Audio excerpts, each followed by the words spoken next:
इसलिए जब हम परमेश्वर की उपस्थिति में आते हैं, एक मन से उसकी आराधना करने के लिए हम हमेशा तत्पर रहना है। आणि म्हणून जेव्हा आपण परमेश्वराच्या सानिध्यामध्ये येतो त्यावेळेस एक मनाने आराधना करण्यासाठी आपण तत्पर असलं पाहिजे। जब हम एक मन से आराधना करते हैं तो परमेश्वर की महिमा हमारे मध्य में उतर कर आता है। आणि जेव्हा आपण एक मनाने परमेश्वराची उपासना करतो तेव्हा परमेश्वराचं गौरव मंदिरामध्ये उतरून येतं। इसलिए संडे मीटिंग में आने के पहले, म्हणून रविवारी संडे मीटिंग मध्ये येण्याच्या पूर्वी व्यक्तिगत तौर पर मीटिंग की आशीष के लिए प्रार्थना कर आप आना बहुत अनिवार्य आणि है। तुम्ही वैयक्तिक जीवनामध्ये या प्रार्थनेच्या आशीर्वादासाठी तुम्ही स्वतः प्रार्थना करून या मीटिंगला यायला पाहिजे।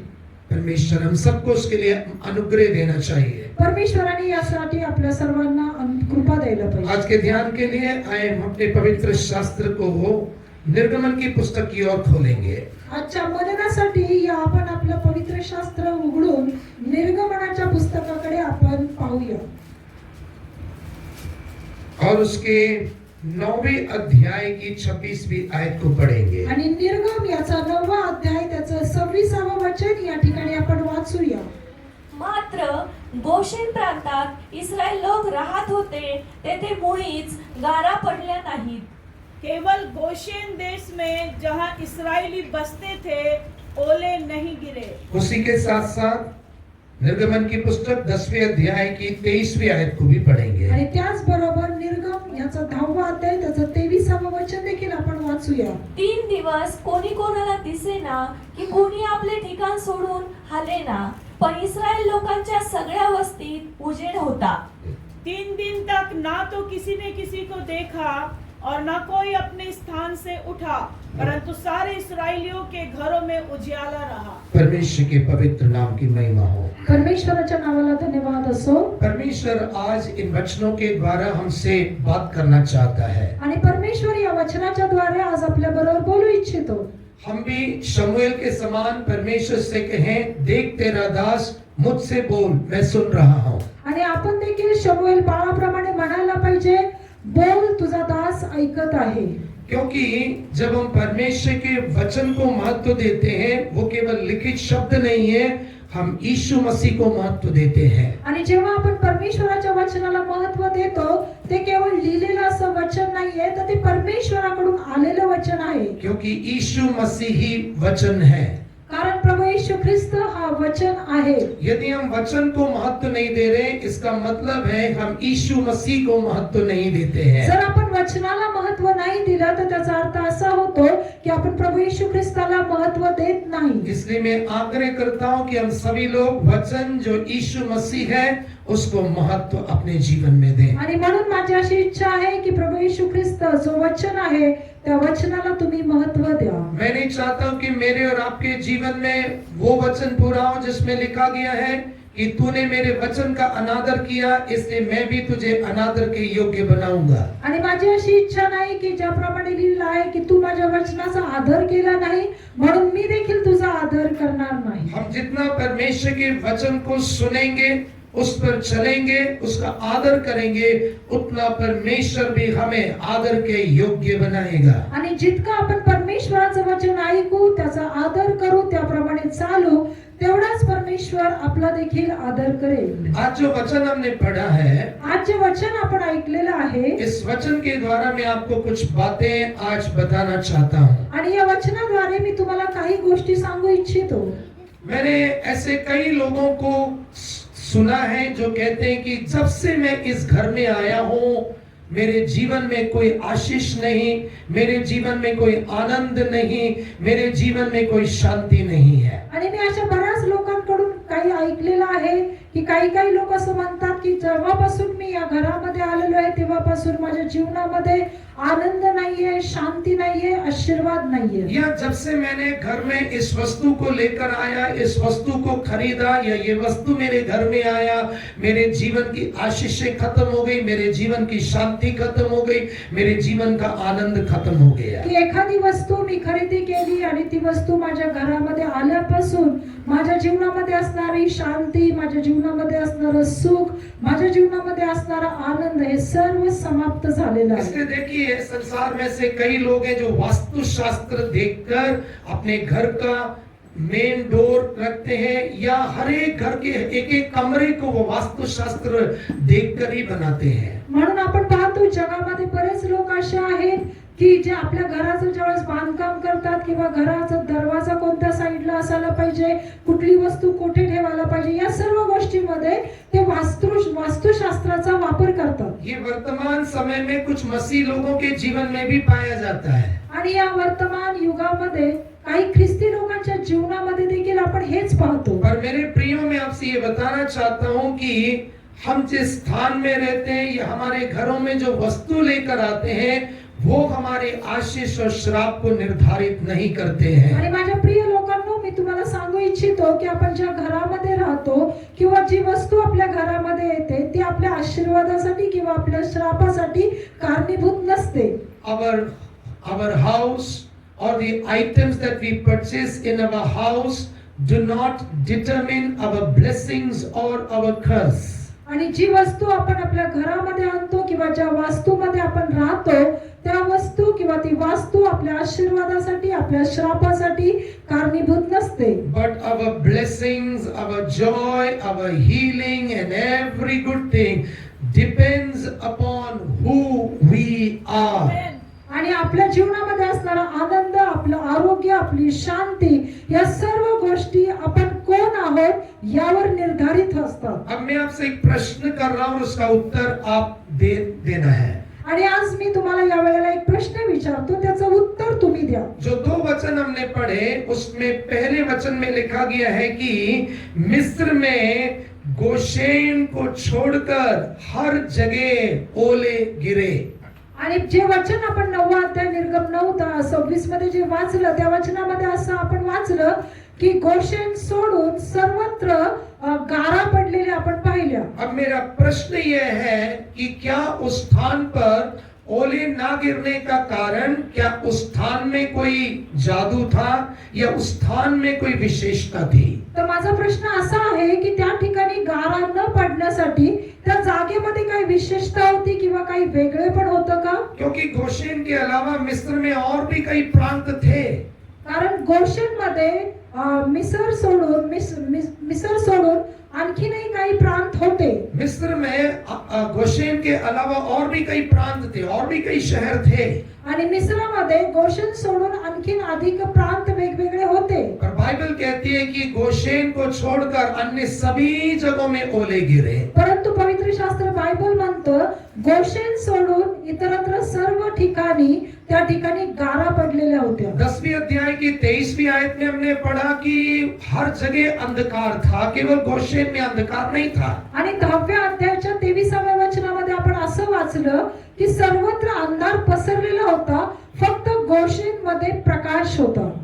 उस स्थान पर ओले ना गिरने का कारण क्या गोशेन में कोई विशेषता थी? आणि त्या ठिकाणी गारा न पडण्यासाठी हाँ, गोशेन मध्ये काही विशेषता होती का? गोशेन में ओले नहीं गिरे, इसका कारण क्या गोशेन कुछ स्पेशल था क्या? आणि गोशेन मध्ये गारा पडल्या नाही त्याचा अर्थ काय गोशेन मध्ये काही महत्त्वपूर्ण गोष्टी होत्या या काय? उस नाम में कोई विशेषता थी? का त्याच्या नावामध्ये काही विशेषता होती? बताइए, आप मुझे उत्तर दीजिए. तुम्ही मला उत्तर द्या. नहीं. उस जगह पर ओले ना गिरने के लिए उस जगह में कोई विशेषता नहीं थी. आणि त्या ठिकाणी गारा न पडण्यासाठी त्या जागेमध्ये काही महत्व विशेषता नव्हती. देखिए, अभी मैं एक और बात आपको बताना चाहता हूँ. हम बुरा नहीं मानना है, केवल एक बात बता रहा हूँ. तुम्ही वाईट वाटून घेऊ नका, फक्त एक गोष्ट मी तुम्हाला सांगू इच्छितो. देखिए, जब हम अपने घर बनाते हैं, घर पर हम एक नाम देते हैं. पहा, आपण एखादं घर बनवतो आणि त्या वास्तूला त्या घराला आपण एक नाव देतो. कुछ लोग घर का नाम देते हैं बेथेल. काही लोक आपल्या घराला नाव देतात बेथेल. बेथेल का मतलब क्या है? आणि बेथेल याचा अर्थ काय आहे? प्रार्थना का घर. प्रार्थनेचं भवन. पर उस घर में प्रार्थना बिल्कुल नहीं होती है. परंतु त्या घरामध्ये प्रार्थना बिलकुल होतच नाही. तो उस घर का नाम बेथेल रखने से कोई फायदा नहीं है. मग त्या घराचं नाव बेथेल देऊन काहीच फायदा नाही. कुछ घरों का नाम रखते हैं बेराखा, कहने का मतलब आशीष है. आणि काही घरांचं नाव असतं बराखा, और त्याचा घर, अर्थ असा आहे की आशीर्वाद. घर में कोई आशीष नहीं होती. परंतु त्या घरामध्ये काहीच आशीर्वाद नसतात. कुछ घरों का नाम रखते हैं शालोम. काही घरांचं नाव असतं शालोम. शालोम का मतलब क्या है? शालोमचा अर्थ काय आहे? शांति. शांती. बिल्कुल शांति घर में नहीं परंतु होती. घरामध्ये काही शांती नसते. कुछ घरों का नाम रखते हैं महिमा, ग्लोरी. काही घरांचं नाव असं असतं की गौरव. घर में कोई महिमा नहीं होती, अंधकार से भरा रहता है. परंतु त्या घरामध्ये कोणत्याही प्रकारचं देवाचं गौरव नसतं, पूर्ण तो अंधकार मेरे असतो. प्रियो, हमारे इसमें कोई गलत नहीं कि हम घर का नाम रख रहे हैं, पर मैं ये कहना चाहता हूं कि हमारे घर की स्थिति, हमारे घर के नाम या हमारे घर की वस्तु हमारी आशीष और श्राप निर्धारित नहीं मी करते. तुम्हाला असं म्हणत नाही की घराचं नाव ठेवणं चुकीचं आहे, परंतु त्या घराला ठेवलेलं नाव किंवा घरात आलेली वस्तू की राहणारी वास्तू ह्या गोष्टी कुठल्याही प्रकारचं माध्यम किंवा महत्त्वाचं यदि नाही. यहाँ पर ऐसा कोई व्यक्ति बैठा है जिसके मन में ये विचार है कि मेरा घर सही लोकेशन में नहीं है, या मेरे घर में कुछ गड़बड़ियां हैं, मेरे घर में ऐसी कोई वस्तु आई है जो नहीं आना चाहिए था, इसलिए मैं श्रापित है, तो आज ये वचन आपके लिए है. जर या ठिकाणी बसलेल्यांपैकी जर कोणाला असं वाटत असेल की माझ्या घराची वास्तू हे योग्य ठिकाणी नाहीये, त्याचं लोकेशन व्यवस्थित नाहीये, त्या घरामध्ये कुठल्याही गडबड गोंधळ आहे असं जर वाटत असेल किंवा तुम्हाला एक अशांती वाटत असेल, तर आज हे वचन तुमच्यासाठी आहे. यहाँ पर बैठकर सुनने वाले हो या ऑनलाइन सुनने वाले हो, मैं आज आपको बताना चाहता हूं कि आपके जीवन में, आपके घर में कोई परेशानी है तो उसका कारण घर नहीं, उसका परेशानी का कारण आप है.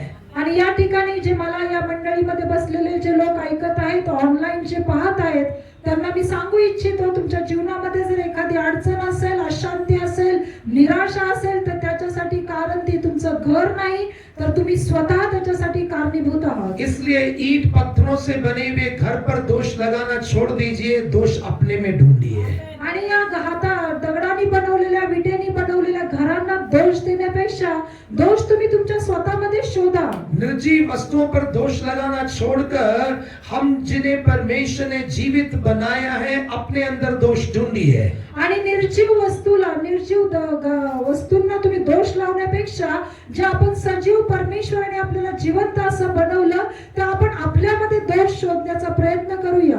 जितनी भी विपत्तियां मिस्र के ऊपर आई, उनमें से कोई भी विपत्ति गोशेन में नहीं आया. आणि जेवढ्या विपत्ती, जेवढ्या मरी मिस्र देशामध्ये आल्या, त्यापैकी कोणतीही मरी ही गोशेन देशावर नाही आली. उसका कारण गोशेन नहीं, गोशेन में रहने वाले लोग उसका कारण थे. आणि त्या ठिकाणी त्याचं कारण गोशेन नाही, तर त्या गोशेन मध्ये राहणारे लोक होते. क्योंकि वचन में लिखा गया है कि गोशेन में इस्राएल के लोग रहा करते थे. आणि वचनामध्ये असं लिहिलेलं आहे की गोशेन मध्ये इस्राएल लोक राहत होते. मेरे प्रियो, मैं और आप जब आत्मिक इस्राएल होंगे, हम किसी भी घर में क्यों ना रहे, हमारे घर में कोई भी वस्तु क्यों ना आ जाए, हम किसी भी स्थान पर काम क्यों ना कर ले, वो जगह आशीषित होकर रहेगा. माझ्या प्रिय लोकांनो, मी तुम्हाला सांगू इच्छितो, जर तुम्ही आत्मिक इस्राएल असाल तर तुम्ही कोठेही राहा, तुम्ही कोठेही काम करा, कोणती वस्तू तुमच्या घरामध्ये येऊ द्या, संसार और संसार के लोगों के ऊपर आने वाली कोई विपत्ति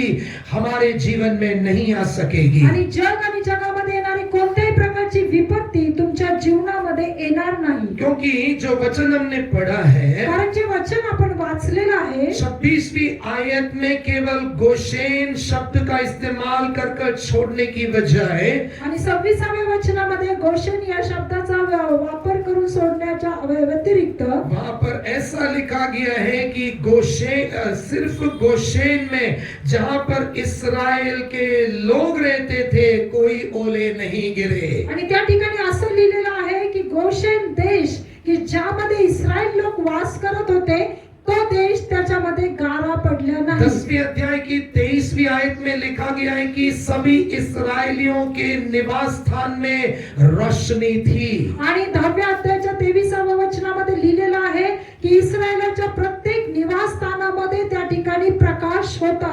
इस्राएल के बारे में कुछ बातें बताने के पहले इस्रायलाविषयी काही गोष्टी सांगण्यापूर्वी 10वें अध्याय की 23वीं वचन में से मैं कुछ बातों को बताकर आगे बढ़ रहा आणि हूं. 10व्या अध्यायाच्या 23व्या वचनामधून मी काही गोष्टी तुम्हाला सांगून पुढे जाणार आहे. निर्गमन 10वें अध्याय की 23वीं आयत में हमने पढ़ा, निर्गम 10:23 मध्ये आपण असं वाचलं, हर जगह ऐसा अंधकार था कि एक व्यक्ति दूसरे व्यक्ति को देख नहीं सकता था। त्या ठिकाणी अशा प्रकारचा अंधकार होता की एक व्यक्ती दुसऱ्या व्यक्तीला पाहू शकत नव्हती. पर वो अंधकार इस्राएल के किसी भी घर में नहीं था, वरन इस्राएल के हर निवास स्थान में रोशनी थी। परंतु तो अंधकार इस्रायलाच्या कुठल्या घरामध्ये नाही, तर इस्रायलाच्या प्रत्येक ठिकाणी त्या ठिकाणी प्रकाश होता. यहाँ पर दो बातें हम देखते हैं, अंधकार और ज्योति। आणि या ठिकाणी दोन गोष्टी आपण पाहतो की अंधार आणि प्रकाश, और इन दोनों के कुछ अर्थ होते हैं। आणि या दोन्हींचा काही अर्थ आहे.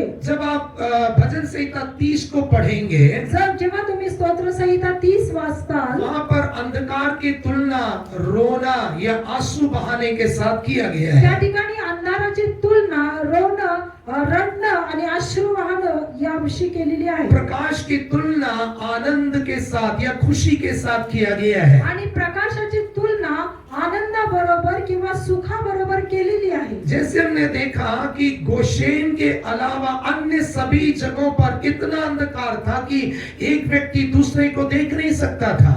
आणि गोशेन सोडून इतर ठिकाणी इतका अंधकार होता की एक व्यक्ती दुसऱ्या व्यक्तीला पाहू शकत नव्हती. आज कई घरों में अंधकार रूपी दुख या रोना इतना ज्यादा है कि वे किसी को देख नहीं पा रहे हैं। या दिवसामध्ये कितीतरी परिवार कुटुंबामध्ये आज अशी अवस्था आहे की इतका अंधकार आहे की ते एकमेकांना पाहू शकत नाही. भजन संहिता 30 उसकी 9वीं आयत होगा, वहां पर लिखा गया है, रोना सिर्फ एक रात का है और भोर को आनंद आता है। आणि स्तोत्र संहिता 30:9 मध्ये असं लिहिलेलं आहे की रात्र विलापाने ग्रस्त आहे पण पहाटे प्रकाश आहे. रोना सिर्फ एक रात का है और आनंद सुबह आता है। आणि रडणं हे केवळ एका रात्री पुरता आहे, परंतु आनंद हा पहाटे येत असतो. 5वीं आयत को पढ़ेंगे। क्योंकि उसका क्रोध तो क्षण भर का होता है, हाँ। परंतु उसकी प्रसन्नता जीवन भर की होती है। हाँ। कदाचित रात को रोना पड़े, परंतु सवेरे आनंद पहुंचेगा। हाँ, त्याचा क्रोध क्षणमात्र राहतो, त्याचा प्रसाद आयुष्यभर राहतो. रात्री विलापाने बिराड केले तरी प्रातःकाळी हर्षध्वनी होतो. रोना कहने का मतलब रात जो है वो रोना या आंसुओं के अनुभव को दर्शाता है। आणि रात्र म्हणजे एक रडणं आणि दुःख याला प्रकट करतं. हो सकता है कि अक्षरीय अंधकार आपके घर में नहीं होगा, पर आत्मिक अंधकार आपके घर में है। कदाचित प्रत्यक्षरित्या कुठल्याही प्रकारचा अंधकार तुमच्या घरामध्ये अंधार नसेल, परंतु आत्मिक जीवनामध्ये तुमचं जीवन अंधकारात असेल. व्यक्तिगत जीवन में घरों में ऐसी कई परिस्थितियां, ऐसी कई बातें हैं जिसके कारण कोई आनंद नहीं, हर समय केवल रोना, विलाप करना, निराशा और बेचैनियां घर में वास कर रही है। कदाचित अशी परिस्थिती असेल की तुमच्या वैयक्तिक जीवनामध्ये नेहमीच रडणं, दुःख, कष्ट, त्रास आणि वेदना असतील. इन सब का कारण वो घर नहीं है, आप हैं। आणि त्या सर्वांचं कारण ती तुमची वास्तू नाही, तर तुम्ही स्वतः आहात. मेरे प्रियो, इस्राएल के निवास में किसी भी प्रकार का अंधकार नहीं था। माझ्या प्रिय लोकांनो, इस्रायलामध्ये कोणत्याही प्रकारचा अंधकार नव्हता. यदि आप चाहते हैं कि आपके व्यक्तिगत जीवन और आपके परिवारों में से अंधकार रूपी दुख और रोना निकलना है, तो आज अपने जीवन में एक आत्मिक इस्राएल होने का निर्णय लीजिए। जर तुम्हाला असं वाटतं तुमच्या जीवनामधून, तुमच्या कुटुंबामधून जर एक अंधकार अवस्था निघायला पाहिजे, तर तुम्ही आज निर्णय घ्या की तुम्ही आत्मिक इस्राएल बनलं पाहिजे. और मैं आपको ये दावे से कहना चाहता हूँ, आप किसी भी घर में क्यों ना रहे, वो घर एक आनंद रूपी ज्योति से भरा हुआ घर होकर दिखाई देगा। आणि मी तुम्हाला हिमतीने किंवा एक ठामपणे सांगू इच्छितो की कोणत्याही वास्तूमध्ये तुम्ही राहा, जर तुम्ही आत्मिक इस्राएल असाल तर तुमचं घर आनंदाने भरलेलं कि असेल. आपके व्यक्तिगत जीवन, आपके घर में आनंद की भरपूरी है। तुमच्या वैयक्तिक जीवनामध्ये, तुमच्या कुटुंबामध्ये आनंदाची भरपुरी आहे का? यदि नहीं तो ये संदेश आपके लिए है। जर नसेल तर हा संदेश तुमच्यासाठी आहे. और आज यदि आप इस वचन को ध्यान से सुनकर जिन क्षेत्रों में सुधार करना है, उन क्षेत्रों में सुधार करोगे, तो मैं आज यीशु मसीह के नाम से ये कहना चाहता हूँ, आपके घर में दिखाई देने वाला अंधकार दूर हो जाएगा। आणि आज जर तुम्ही परमेश्वराचे हे वचन ऐकून त्याचा अंगीकार करताल, तर मी तुम्हाला सांगू इच्छितो की तुमच्या घरामध्ये असणारा सर्व अंधकार निघून जाईल. पर आपके जीवन में सुधार लाने की बजाय आप हर एक पास्टर के सामने सिर झुकाने से परिवर्तन नहीं आएगा. परंतु तुमच्या जीवनाला तुम्ही सुधारण्याऐवजी तुम्ही प्रत्येक सेवकाकडे जाऊन प्रार्थना कराल तर तुमचं जीवन सुधरेल असं नाही. कितने लोग चाहते कि मेरा घर आनंद की भरपूरी से रहना चाहिए. किती जणांना असं वाटतं की माझं कुटुंब आनंदाने भरलेलं अभी असावं. तक आप घर पर दोष लगाते आए होंगे, परिवार के सदस्यों पर दोष लगाते आए होंगे, कार पर दोष लगाते आएंगे, वस्तू पर दोष लगाते आए होंगे. आतापर्यंत तुम्ही कदाचित लोकांना घरा कुटुंबामधील व्यक्तींना दोष दिला असेल, घराला दोष दिला असेल, वस्तूला दोष दिला असेल. हमने 9वें अध्याय के 26वीं आयत में पढ़ा कि जहां पर इस्राएल के लोग रहते थे वहां पर ओले नहीं गिरे. आपण 9व्या अध्यायाच्या 26व्या वचनामध्ये वाचलं की ज्या ठिकाणी इस्रायल लोक राहत होते त्या ठिकाणी गारा पडल्या नाहीत. ओलों की तुलना हम संसार के ऊपर आने वाले क्लेश, विपत्तियां, श्राप के साथ तुलना कर सकते हैं. आणि त्या गारीची तुलना आपण जगामध्ये येणारे क्लेश, विपत्ती आणि आपत्ती या बरोबर करू शकतो. आज बड़े दुख से कहना पड़ रहा है कि संसार के लोगों के ऊपर जो क्लेश नहीं है वो मसीह लोग कहलाने वालों के जीवन में बहुत दिखाई दे रहा आणि है. आज खूप दुःखाने ही गोष्ट आम्ही पाहतो किंवा मी बोलतो की जे जगातील लोकांमध्ये कष्ट आणि त्रास नाही ते कष्ट आणि त्रास या दिवसामध्ये ख्रिस्ती लोकांमध्ये आहे. उसका भी कारण मैं आपको बता देता आणि हूं. त्याचं देखील कारण मी तुम्हाला सांगून टाकतो. देखिए संत पौलुस रोमियो की पत्री में कहता है वे सभी जो अब्राहम से जन्मे हैं वे इस्राएल नहीं है. आणि संत पाऊल या ठिकाणी आपल्याला वचनामध्ये असं सांगतो वे सब जितने अब्राहम से जन्म लिए हुए जे हैं सर्व लोक अब्राहमापासून जन्म प्राप्त केलेले वे आहेत सब इस्राएल नहीं है. आणि ते सर्व लोक इस्रायल नाहीत. अब्राहम के विशेषकर 2 पुत्र थे. अब्राहमाचे 2 पुत्र होते. एक इश्माइल जो शरीर से जन्मा, एक इश्माईल जो शरीराने जन्म प्राप्त झाला इसहाक जो प्रतिज्ञा रूपी आत्मा से जन्मा. आणि इसहाक हा अभिवचनाचा पुत्र होता. मेरे ख्याल से रोमियो की पत्री 9वें अध्याय में संत पौलुस कह रहे हैं, आणि या ठिकाणी मला असं वाटतं रोमकरास पत्र 9 अध्याय यामध्ये संत पाऊल म्हणतो वो कहता है कि जितने अब्राहम से जन्मे हैं वे सब इस्राएल नहीं है. आणि तो त्या ठिकाणी म्हणतो जितके अब्राहमापासून जन्म घेतलेले आहेत ते सर्व इस्रायल नाही. पर इस्राएल कौन है? परंतु इस्रायल कोण आहे? जो इसहाक से जन्मा है. जो इसहाकापासून जन्म पावलेला आहे. पढ़ेंगे 7वीं आयत. 7वं वचन वाचूया. आणि ते अब्राहमाचे संतान आहेत म्हणून ते सर्व त्याची मुले आहेत असे नाही, तर इसहाकाच्याच वंशाला तुझे संतान बनतील. आमीन. हाँ. और न इब्राहिम के वंश होने के कारण सब उसकी संतान ठहरे, परंतु लिखा है कि इसहाकी से तेरा वंश कहलाएगा. हाँ, 6वीं आयत को भी पढ़ेंगे.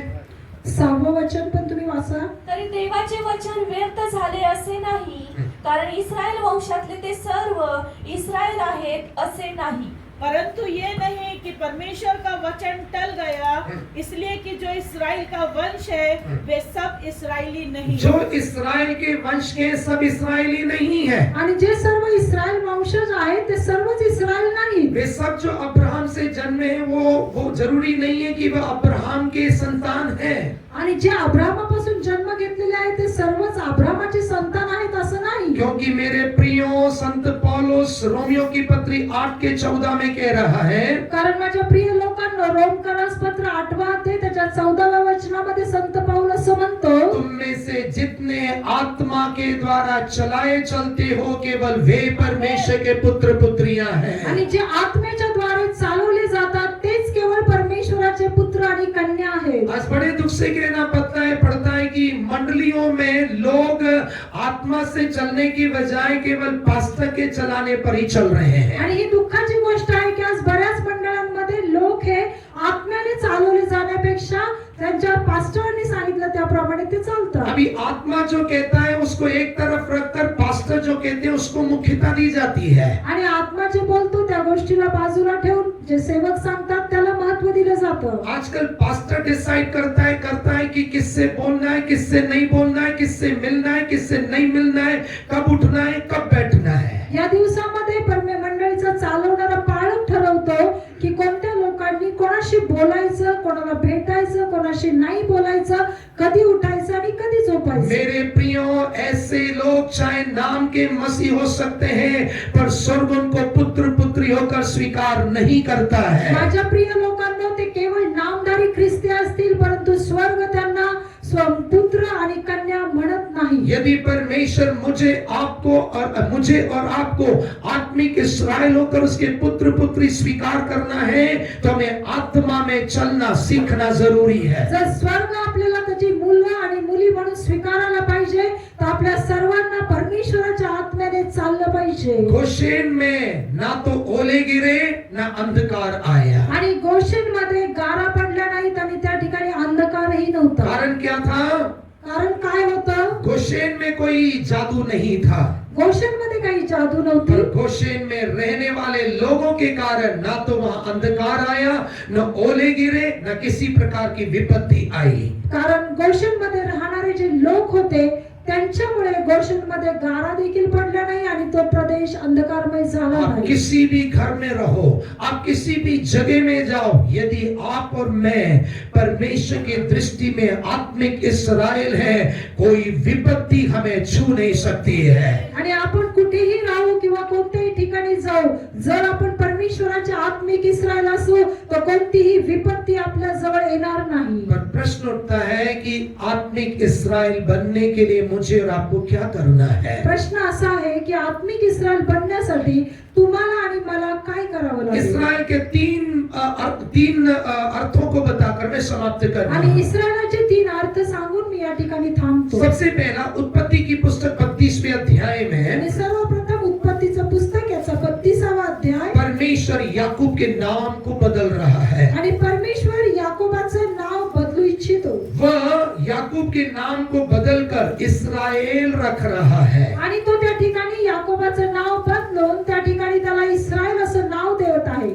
उसका नाम याकूब से इस्राएल कब बदला गया? आणि त्याचं नाव याकोबापासून इस्राएल केव्हा बदललं? उसका याकूब से इस्राएल बनने के लिए उसको 2 काम करना बहुत जरूरी था। आणि त्या ठिकाणी याकोबाला इस्राएल बनण्यासाठी त्याला 2 काम करणं आवश्यक होतं. एक तो परमेश्वर की उपस्थिति में मल्लयुद्ध करना बहुत जरूरी था। आणि एक तर त्याला परमेश्वराच्या सानिध्यामध्ये मल्लयुद्ध करणं गरजेचं होतं. मल्लयुद्ध करने के बारे में जब मैं बोलता हूँ, अक्षरी तौर पर किसी से लड़ाई लड़ने के लिए नहीं बोल रहा हूँ। आणि मल्लयुद्ध याचा अर्थ प्रत्यक्षात जाऊन कोणाबरोबर मारामारी करणं हे मी सांगत नाही. और मल्लयुद्ध कहने का मतलब प्रार्थना में मल्लयुद्ध करना है। परंतु मल्लयुद्ध याचा अर्थ प्रार्थनेमध्ये तुम्ही युद्ध करायला यदि पाहिजे. मेरे और आपके व्यक्तिगत जीवन में प्रार्थना का मल्लयुद्ध नहीं है, तो मैं और आप परमेश्वर की दृष्टि में आत्मिक इस्राएल नहीं है। जर तुमच्या आणि माझ्या जीवनामध्ये जर आपलं प्रार्थनेमध्ये मल्लयुद्ध नसेल, तर तुम्ही आणि मी आपण आत्मिक इस्राएल नाही. मेरे प्रियो जो यहाँ पर बैठे हुए हैं, मैं आपसे आग्रह करता हूं, यदि आपके जीवन में प्रार्थना नहीं है, तो आज से प्रार्थना में मल्लयुद्ध करने का एक निर्णय कीजिए। माझ्या प्रिय लोकांनो, जर तुमच्या आणि माझ्या जीवनामध्ये प्रार्थना नसेल, तर आजपासूनच तुम्ही तुमच्या जीवनामध्ये प्रार्थनेमध्ये मल्लयुद्ध करायला एक सुरुवात करा. साधारण प्रार्थना नहीं, मेरी और आपकी प्रार्थना मल्लयुद्ध होकर बदलना है। एक सर्वसाधारण प्रार्थना नाही, तर तुमची आणि माझी प्रार्थना एक मल्लयुद्ध असलं पाहिजे. आज अधिकांश लोगों के जीवन में एक रीति रिवाज की प्रार्थनाएं सीमित रह गई हैं। आज बऱ्याचशा लोकांमध्ये एक रूढी परंपरेप्रमाणेची प्रार्थना आहे. यदि वो रीति रिवाज के तौर पर लापरवाह होकर उस स्वर्गदूत से लड़ता, तो शायद वो याकूब ही रह जाता। जर याकोबाने रीतिरिवाजाप्रमाणे रूढीप्रमाणे जर त्या स्वर्गदूताबरोबर युद्ध केलं असतं, तर तो याकोबच राहिला असता. मैं आग्रह करता हूं कि हम सब लोग अपने नॉर्मल, अपने ऑर्डिनरी प्रेयर से निकलकर हमें प्रार्थना में मल्लयुद्ध करने वाले होकर बदलना है। मी तुम्हाला अशी विनंती करतो की तुम्ही तुमच्या सर्वसाधारण प्रार्थनेमधून बाहेर निघून तुम्ही प्रार्थनेमध्ये मल्लयुद्ध करणारे व्हा. जैसे हमारे घरों में हम लोग फैमिली प्रेयर रखते हैं, ज्याप्रमाणे आपण आपल्या कुटुंबामध्ये कौटुंबिक प्रार्थना करतो, अधिकांश अधिकांश घरों में केवल वो एक रिचुअल, एक रीति रिवाज हो गया है। बऱ्याचशा कुटुंबामध्ये ते एक रूढी परंपरेप्रमाणे होत आहे। 7 बजे प्रेयर शुरू करना है, 7:30 बजे खत्म करना है, 1-2 गीत कैसे भी गाना है, एक वचन इधर उधर से पढ़ लेना है, कुछ बातों को बोलकर प्रार्थना करके आमीन बोलकर द प्रेयर इज एंड। आणि 7 वाजता प्रार्थना सुरू करायची, 1-2 गीत गायचं, एखादा अध्याय वाचायचा, एखादी प्रार्थना करायची, 7:30 वाजता आमेन म्हणून मैं संपवायचं। नहीं कह रहा हूं कि वो जरूरी नहीं है, पर उनसे निकलकर मुझे और आपको युद्ध लड़ना जरूरी है। मी तुम्हाला असं म्हणत नाही की ते तुम्ही करता ते चुकीचं आहे, परंतु त्यामधून देखील बाहेर पडून तुम्ही आणि मी प्रार्थनेमध्ये एक मल्ल युद्ध करायला पाहिजे। आप मुझे बताइए, क्या युद्ध में कोई व्यक्ति लापरवाह रह सकता है?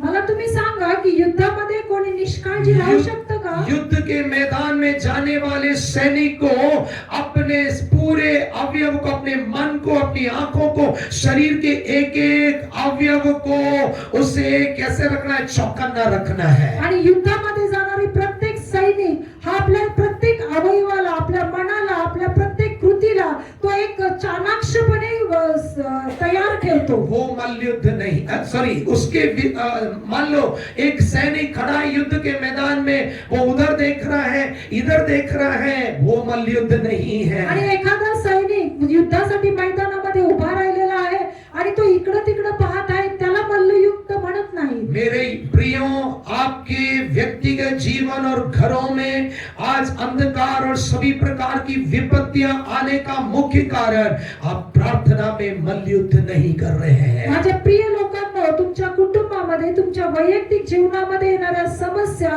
प्रश्न, हे अंधकार, याच्यासाठी एकच कारण आहे की तुम्ही तुमच्या जीवनामध्ये प्रार्थनेमध्ये मल्लयुद्ध करत नाही। कितने लोग आज निर्णय ले रहे हैं कि आज इस वचन को सुनने के पश्चात मैं प्रार्थना में मल्लयुद्ध करना शुरू किती करूंगा। जण असा निर्णय घेऊ इच्छितात की आजचं हे वचन ऐकल्यानंतर माझ्या जीवनामध्ये मी प्रार्थनेमध्ये मल्लयुद्ध करेल। मैं केवल आपको बता सकता हूं, मैं आपको फोर्स नहीं कर सकता हूं। मी केवळ तुम्हाला सांगू शकतो, परंतु मी तुमच्यावर जबरदस्ती करू आज शकत नाही। मैं आपको दृढ़ता से कहना चाहता हूं, यदि मैं और आप प्रार्थना में मल्लयुद्ध करने वाले इस्राएल होकर बदल गए, तो मेरे प्रियो, कोई अंधकार मेरे और आपके घर में नहीं आएगा, कोई ओले मेरे और आपके घरों में नहीं गिरेंगे। माझ्या प्रिय लोकांना मी तुम्हाला सांगू इच्छितो, जर तुम्ही प्रार्थनेमध्ये मल्लयुद्ध करणारे बनला तर कोणत्याही प्रकारचा अंधकार, कोणत्याही प्रकारची विपत्ती तुमच्या कुटुंबावर येणारच नाही। दूसरा, इस्राएल का अर्थ क्या है? आणि दुसरा इस्रायलाचा अर्थ काय आहे? भजन संहिता 73 Psalm 73 वर्ष 1 में लिखा गया है, स्तोत्र संहिता 73 याच्या पहिल्या वचनामध्ये असं लिहिलेलं आहे, परमेश्वर इस्राएल के लिए अर्थात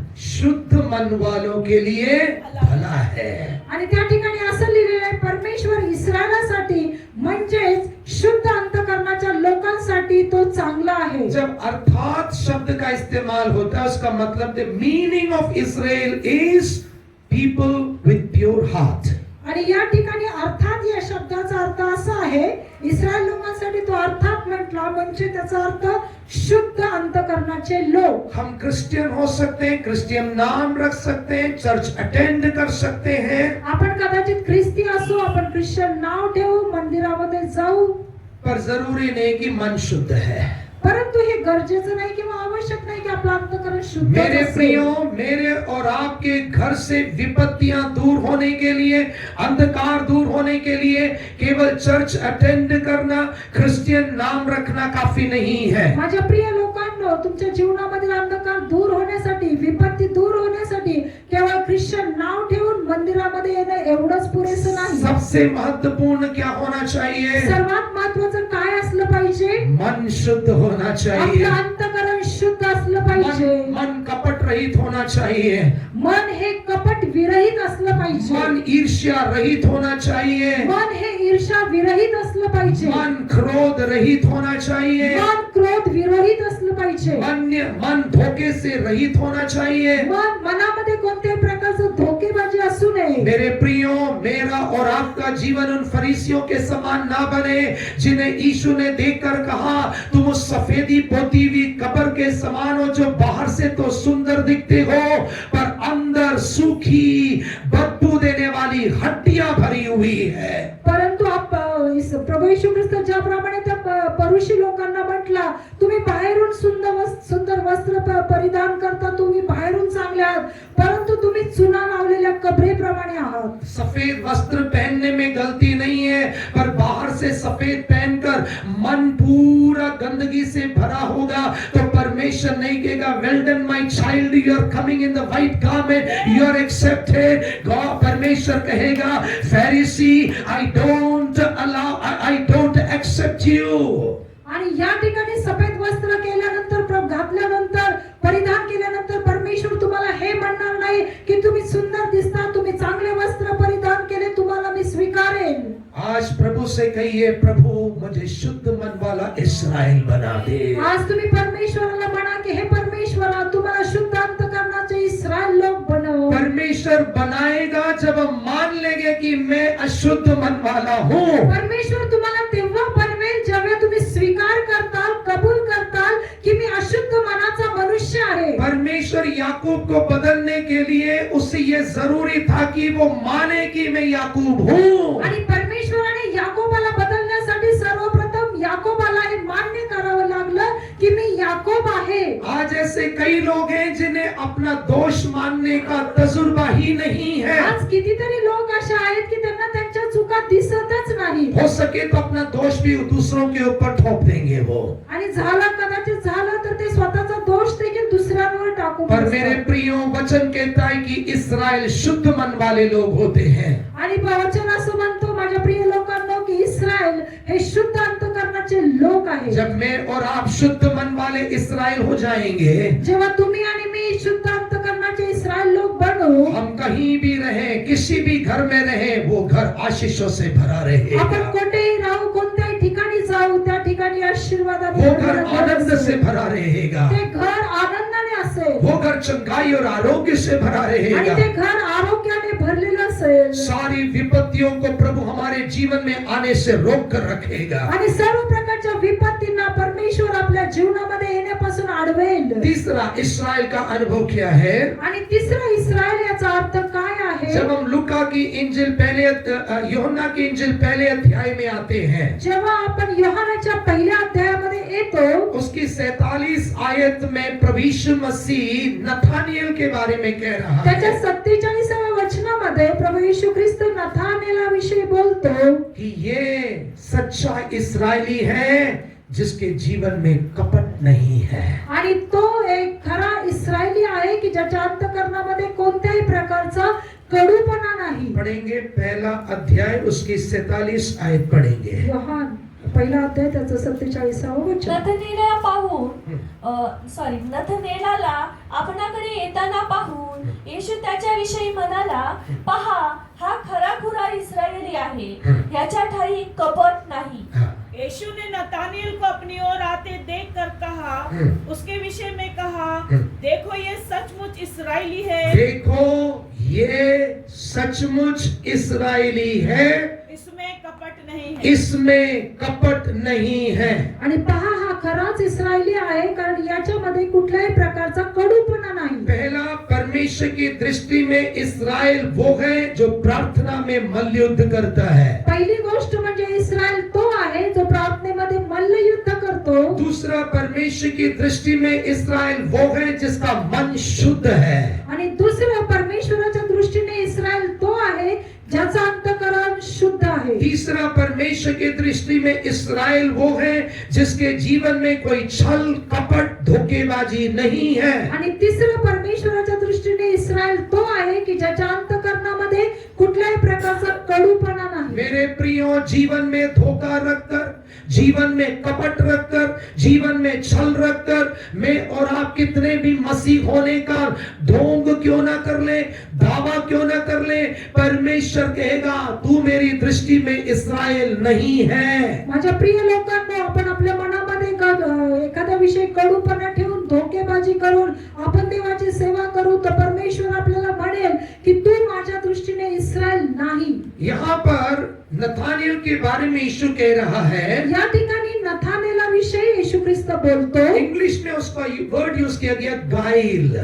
आणि इंग्लिश मध्ये त्या ठिकाणी असं सांगितलेलं आहे, उसके कई गाइल हिंदी इंग्लिश में बोलो। गाईल असं बोललेलं आहे उसके इंग्लिश कई मध्ये. अर्थ बताए गए हैं। आणि त्याचे खूप काही अर्थ आहेत. धोखा, धोका, छल, छळ छीना चपटी, छीना झपटी, छीना चपटी, म्हणजे दुसरों से छीन. दुसऱ्यांकडून हिसकावून घेणं. ये सब गाइल के अंदर आते हैं। आणि या सर्व गोष्टी गाईल मध्ये येतात. मेरे प्रियो, याकूब के जीवन में ये सब अनुभव था। माझ्या प्रिय लोकांनो, याकोबाच्या जीवनामध्ये हे सर्व अनुभव होते. देखिए, याकूब भी छीना चपटी करने वाला, कपट करने वाला, छल करने वाला मनुष्य था। आपण पाहतो याकोब हा दुसऱ्यांकडून हिसकावून घेणारा, लोकांना छळणारा आणि अंतःकरणामध्ये कपट असणारा मनुष्य होता. ये याकूब तो गर्भ से निकलते वक्त ही छीनने की कोशिश करके ही आया है। आणि याकोब हा त्याच्या जन्माच्या वेळेस हिसकावून घेण्याच्या अवस्थेमध्ये बाहेर आला. बाइबल में लिखा है ना, यस, बायबल मध्ये आहे ना, जब ये निकल रहा था, कौन? एसाव निकल रहा था गर्भ से। जेव्हा याकोब जन्म होत होता, एसाव जब निकल रहा था, एसावाचा जेव्हा जन्म होत होता, याकूब क्या कर रहा है? याकोब त्या ठिकाणी काय करत आहे? तू कहाँ जा रहा है अभी? तू कुठं जातो? तू म्हणून इधर त्याला अंदर बोलले, रह, पहले मैं जा रहा हूँ। तू आताच राहा, मी पहिले बाहेर जातो. वचन कहता उसकी एड़ी को पकड़कर खींच रहा है। वचन असं सांगतं, याकोबाने त्या ठिकाणी एसावाची एडी पकडली. जन्म से ही छीना चपटी काम करने के डीएनए के साथ आया है ये। आणि याकोब हा जन्मापासूनच हिसकावून घेण्याच्या डीएनए ने पृथ्वीवर आला. कुछ लोग जन्म से ही छीना चपटी हड़पने की डीएनए के साथ ही आते हैं। काही लोक हिसकून घेण्याच्या आणि हडप करण्याच्या उद्देशाने जन्म पावलेले और असतात. दावा क्या करते हैं? परंतु ते दावा काय करतात? मेरे जैसा मसीह कोई नहीं आणि है, माझ्या समान कोणीच नाही, मेरे जैसा विश्वासी कोई नहीं है, माझ्यासारखा विश्वासी कोणी नाही, मेरे जैसा पास्टर कोई नहीं है। माझ्यासारखा सेवक कोणी नाही. परमेश्वर कहता है, इस्राएल वो है जिनके अंदर कोई छल नहीं है। आणि परमेश्वर असं म्हणतो, इस्रायल तो आहे की ज्याच्यामध्ये कोणत्या प्रकारचं छळ आणि कपट नाही. पर कई बार हम सोचते हैं, यार ये छल करने वाले तो बिल्कुल सफल होते जा रहे हैं। परंतु कितीतरी वेळा आपण असं विचार करतो, हे वाईट करणारे लोक तर कितीतरी यशस्वी होत आहे. याकूब को भी लगा कि मैं बहुत चतुराई के द्वारा मैं बहुत सफल हो रहा हूँ। आणि याकोबाला देखील असं वाटत होतं की मी खूप बुद्धीने, ज्ञानाने मी खूप मोठा होत आहे. पर वह याकूब जो एसाव की एड़ी पकड़ने की कोशिश कर रहा परंतु था, जो याकोब एसावाची टाच पकडण्याचा प्रयत्न करत होता, परमेश्वर ने तो उसकी जांग की नस को ही पकड़ लिया आणि है। परमेश्वराने त्याची जागेची नस पकडली. तू अब लंगड़ाई होकर चलने वाला है। तू आता लंगडाच होऊन चालणार आहेस. मेरे प्रियो, कुछ समय तक तो याकूब बड़ा सफल रहा है। माझ्या प्रिय लोकांनो, काही दिवसांसाठी याकोब हा खूप सफल होता. दूसरों की टांग खींचकर, छीना चपटी कर कर, चालाकी कर कर सफल होता ही गया। आणि दुसऱ्यांची टाच पकडून, दुसऱ्याचं हिसकावून, दुसऱ्याचं हडप करून तो मोठा होत गेला. पर एक दिन आया, परमेश्वर ने कहा, बेटे अभी तक तू लोगों की एड़ी खींचकर, लोगों की टांग खींचकर, छीना चपटी करके सफल होता आया है। परंतु एक दिवस असा आला, याकोबाला परमेश्वर म्हणाला की तू आतापर्यंत लोकांची टाच पकडून, लोकांचं हिसकावून, लोकांचं घेऊन तो पर पुढे आज आला. मैं तुझे ऐसा छू रहा हूँ कि तू जिंदगी भर लंगड़ा रहेगा। परंतु आज मी तुला असा स्पर्श करणार आहे की तू जीवनभर लंगडत राहशील. आपके साथ छल हुआ है, आप चिंता ना कीजिए। तुमच्या बरोबर कदाचित काही छळ झाला असेल, तुम्ही काळजी करू नका. आपकी एड़ी किसी ने पकड़कर खींचा है, चिंता ना कीजिए। तुमची टाच कदाचित कोणीतरी पकडली असेल, तुम्हाला माग खेचलं असेल, तुम्ही काळजी करू नका. वो दिन दूर नहीं जब परमेश्वर उनकी जांग को पकड़ेगा। तो दिवस दूर नाही जेव्हा परमेश्वर त्यांना स्पर्श करेल. कितने लोगों को विश्वास है कि परमेश्वर मेरे लिए लड़ेगा? किती जणांना असं वाटतं की परमेश्वर माझ्यासाठी लढेल? विश्वास करने वाले जोर से हालेलुया कहेंगे। विश्वास करणारे मोठ्याने एक हालेलुया बोला. हालेलुया. परमेश्वर ने नतानियल को देखकर कहा, परमेश्वर नतानेलला पाहून म्हणाला, ये सच्चा इस्राएली, इसमें छल नहीं है। आणि हाच खरा इस्रायल आहे, कारण याच्यामध्ये कपट नाही. लोग हमारे साथ छल करने दो, लोग हमारे साथ धोखा देने दो, लोकांनी आपल्या विरोधामध्ये छळ करू द्या, आपल्याला धोका देऊ द्या, पर मैं और आप निर्णय लेना है। परंतु मी आणि तुम्ही एक निर्णय करायचा आहे. प्रभु मेरे पास हो या ना हो, मैं छल से कुछ नहीं लूंगा। परमेश्वरा माझ्याजवळ काही असो किंवा नसो, परंतु मी कोणाचंही लबाडीने घेणार मैं नाही, कपट से नहीं लूंगा। मी कपटाने कोणाला फसवणार नाही। प्रभु मुझे 10 रुपए मिले सीधे हाथों से लूंगा। परमेश्वर आम्हाला 10 रुपये मिळाले तरी मी ते सरळ हाताने घेईन। परमेश्वर मुझे और आपको देखकर कहेगा ये परमेश्वर तुम्हाला आणि मला पाहून म्हणेल ये सच्चा इस्राएली हा है। खरा इस्रायली आहे। और जब हम सच्चे इस्राएली होकर कहीं भी रहे, हमारे जीवन में कोई विपत्ति नहीं आएगी। जेव्हा आपण एक खरे इस्रायल म्हणून कोठेही असो, कोणती विपत्ती आपल्यावर कधीच येणार नाही। कितने लोग चाहते कि आज से मेरा जीवन आशीषित होना है, किती लोकांना असं वाटतं की आजपासून माझं जीवन आशीर्वादित आज से व्हावं, मेरा परिवार आशीषित होना है, आजपासून माझा कुटुंब आशीर्वादित आज से व्हायला जिस जगह पर मैं काम करता हूँ वो जगह आशीषित होना है। आजपासून ज्या जागेवर मी काम करतो ते ठिकाण आशीर्वादित आज व्हायला आज से पाहिजे। मेरा खेत आशीषित होना है। आजपासून माझी शेती आशीर्वादित व्हायला पाहिजे। आज से लेकर जो भी काम मेरे हाथों से मैं करूं वो सफल होना है। आजपासून जे पण काम मी करेल ते सर्व सुफल होईल। एक निर्णय आज लीजिए, आज तुम्ही एक निर्णय घ्या। प्रभु मैं इस्राएल बनना चाहता हूँ, हे परमेश्वरा मी इस्रायल बनू इच्छितो। मैं प्रार्थना में मल्लयुद्ध करना मी चाहता हूँ, प्रार्थनेमध्ये युद्ध करू इच्छितो। मैं शुद्ध मन वाला होना चाहता हूँ। मी शुद्ध अंतःकरणाचा बनू इच्छितो। प्रभु मैं छल रहित कपट रहित होकर जीना चाहता हूँ। हे परमेश्वरा मी कपटी किंवा छळ करणारा म्हणून राहू इच्छित मुझसे नाही। और आपसे संभव नहीं है, केवल समर्पण काफी है, परमेश्वर बदलने का काम करेगा। कदाचित हे तुम्हाला आणि मला शक्य नाही, तुम्ही समर्पण करा, परमेश्वराला ते सर्व शक्य आहे। याकूब ने केवल इतना कहा मैं याकूब हूँ। याकोबाने केवळ एवढंच म्हणाला की मी याकोब आहे। याकूब ने नहीं कहा कि मुझे इस्राएल बना दे।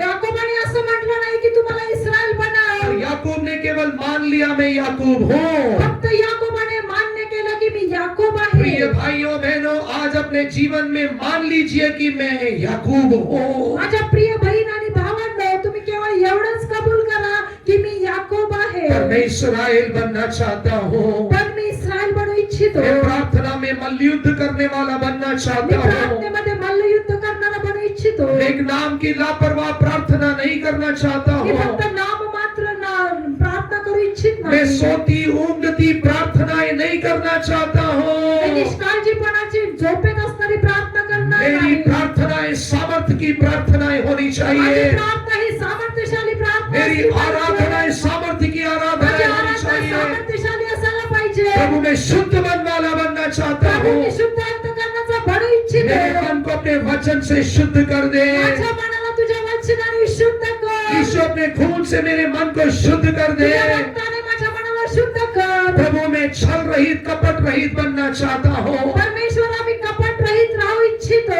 जो लोग चाहते कि आज से मैं अपने जीवन में आशीष और आनंद देखना चाहता ज्या हूँ, लोकांना असं वाटतं की आजपासून मी माझ्या जीवनामध्ये आशीर्वाद आणि आनंद पाहू जो लोग इच्छितो, इस्राएल बनने का आग्रह कर रहे जे हैं, लोक इस्रायल बनू इच्छितात, केवल वे अपने स्थानों में खड़े हो केवळ जाएंगे। तेच लोक आपल्या जागेवर उठून उभे राहा। आज प्रभु से कहिए, प्रभु मुझे बदल दीजिए। परमेश्वराला तुम्ही म्हणा, हे परमेश्वरा आज तू मला बदल। आज जैसे मैं आया हूँ वैसे वापस नहीं जाना चाहता। आज मी जसा आलो तसा परत जाऊ इच्छित नाही। मैं प्रार्थना में कमजोर होकर जाना नहीं चाहता। मी प्रार्थनेमध्ये कमजोर होऊन जाऊ मैं इच्छित अशुद्ध नाही। मन के साथ जाना नहीं चाहता। मी अशुद्ध अंतःकरणाने जाऊ इच्छित मैं नाही। छल के साथ जाना नहीं चाहता। मी कपटाने जाऊ इच्छित नाही। आज मुझे बदल दे।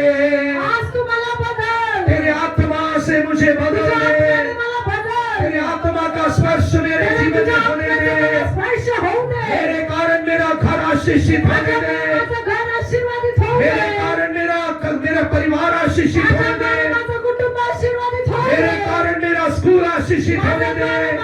माझं स्थान आशीर्वादित मेरे होऊ दे। कारण मेरा ऑफिस आशीषित होने दे। माझ्यामुळे माझं ऑफिस आशीर्वादित होऊ दे। प्रभु मैं आशीष का कारण बनना चाहता हे हूँ। परमेश्वरा, मी आशीर्वादाचा स्रोत होऊ अपने इच्छितो। स्थानों में खड़े होकर हम प्रभु से कहेंगे, प्रभु मुझे बदल दे। आपण आपल्या जागेवर उभा राहून परमेश्वराला म्हणूया, हे परमेश्वरा तू मला बदल। बदल दे मेरे मन को, तेरा आशीष इस जीवन को तू बदल दे। मेरे मन को तेरा जीवन को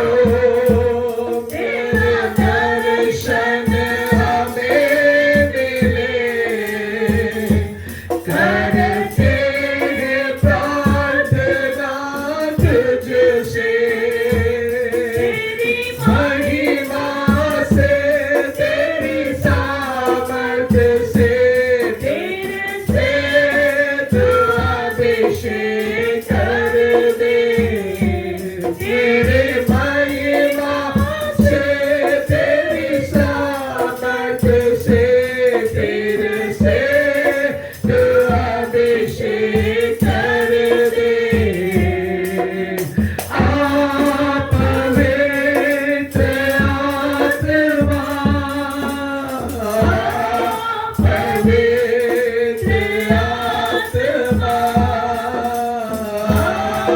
पवित्र आत्मा, हालेलुया, पवित्र आत्मा, हालेलुया,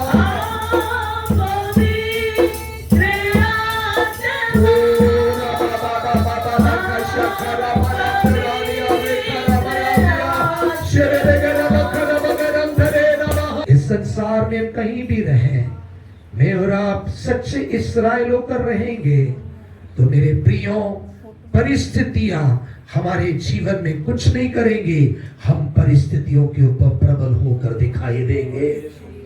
उसके लिए अपने आप को समर्पित करते हुए जैसे हम खड़े हुए हैं, प्रार्थना में बने रहिए। आगे का समय मैं पास्टर जी को देता हूं कि वे हमारी अगुवाई करें, अंतिम प्रार्थना और बेनेडिक्शन के साथ समाप्त करें। प्रार्थना करूया।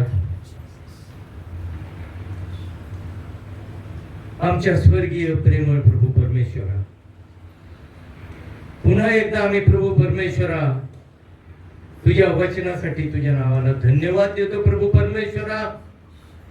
आज या शपथ दिवशी प्रभू परमेश्वरा तुझ्या मंदिरात आणून प्रभू परमेश्वरा तू आम्हाला आशीर्वादित केलंस, याबद्दल आम्ही तुझे आभार मानतो। होय प्रभू परमेश्वरा, जे तुझे इस्रायल लोक होते, जे गोशेन प्रांतात राहत होते, त्या ठिकाणी प्रभू गारा पडल्या नाहीत प्रभू। संपूर्ण मिस्र देशावर तू गारांचा पाऊस पाडला परमेश्वरा, परंतु तुझे जे इस्रायल म्हणून जे तुझे संतान होते प्रभू, त्यांच्यावर कुठल्याही प्रकारची आपत्ती आली नाही प्रभू। त्या गोशेन प्रांतामध्ये अंधार पडला नाही, तर सर्वत्र उजेड होता प्रभू परमेश्वरा। त्याचप्रमाणे आज आम्ही आत्मिक इस्रायल म्हणून जर घेत असेल आणि आमच्या जीवनामध्ये प्रभू परमेश्वरा तुला जर आवडणाऱ्या गोष्टी नसतील तर काय होणार आहे आमच्या जीवनामध्ये प्रभू? गारा पडतील किंवा अंधार असेल। म्हणून आज प्रभू परमेश्वरा तुझ्या वचनाने आम्हाला जागृत केलेला आहे की आज जर आम्ही आत्मिक इस्रायल आहोत तर आमचं अंतःकरण शुद्ध आणि निर्मळ असणं गरजेचं आहे। आमच्या अंतःकरणामध्ये छळ आणि कपट असणार नाही। ज्याप्रमाणे याकोबाने अनेक वेळा फसवणूक केली प्रभू परमेश्वरा, ज्याप्रमाणे याकोबाने फसवणुकीने अनेक गोष्टी मिळवल्या, त्याप्रमाणे प्रभू आमच्या जीवनामध्ये आमचं अंतःकरण तसं असू नये। म्हणून प्रभू आज या वचनाद्वारे तू आमच्याशी बोललास, याबद्दल आम्ही तुझे आभार मानतो। होय प्रभू, आम्ही आत्मिक इस्रायल आहोत तर आम्हाला त्याप्रमाणे आमचं जीवन जगणं गरजेचं आहे प्रभू परमेश्वरा। ज्याप्रमाणे तू म्हणतात नथानिएलला की खरोखरच हा सच्चा इस्रायल आहे, याच्यात काही कपट नाही। आज प्रभू परमेश्वरा आम्हाला आमचं जीवन तपासायचंय। आमच्या अंतःकरणामध्ये जर कपट असेल तर आम्ही स्वतःला इस्रायल म्हणून घेऊ शकणार नाही प्रभू। आम्ही तुझे लोक म्हणून, तुझे संतान म्हणून आम्ही तुझ्या समोर उभं राहू शकणार नाही। आम्ही त्या स्वर्गीय प्रभू राज्याचे वतनदार होऊ शकणार नाही प्रभू। आज सुंदर वचनासाठी तुझ्या नावाला मी धन्यवाद देतो।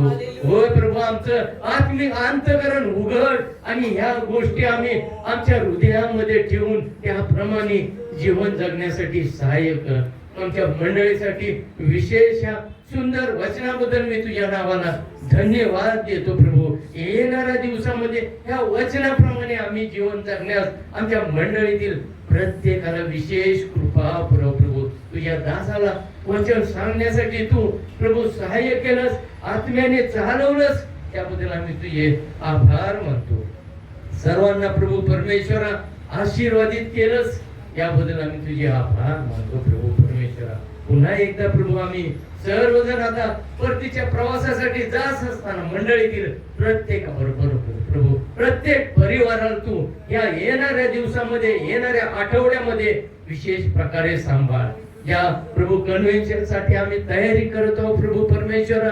या तयारीसाठी सर्वप्रथम आम्ही रोजच्या प्रार्थनेमध्ये गुडघ्यावर येण्यासाठी मंडळीतील प्रत्येकाला तू सहाय्य कर प्रभू परमेश्वरा। होय प्रभू, सर्व काही तू करणारा परमेश्वर आहे, तुला काहीच अशक्य नाही प्रभू परमेश्वरा। आणि ह्याच विश्वासाने आम्ही तुझ्या जवळ मागतो प्रभू परमेश्वरा तुझ्यामध्ये आम्ही स्थिर होण्यासाठी, बळकट होण्यासाठी आम्हाला विशेष कृपा करू.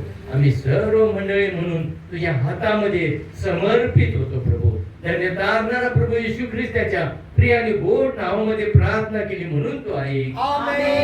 आता देव जबाब त्याची प्रीती, प्रभू येशू ख्रिस्ताची कृपा आणि पवित्र आत्म्याची सहभागिता इथं जमलेल्या प्रत्येक लहान थोरा सोबत आता आणि सदा सर्व काळ राहू. आमेन. हालेलुया. हालेलुया.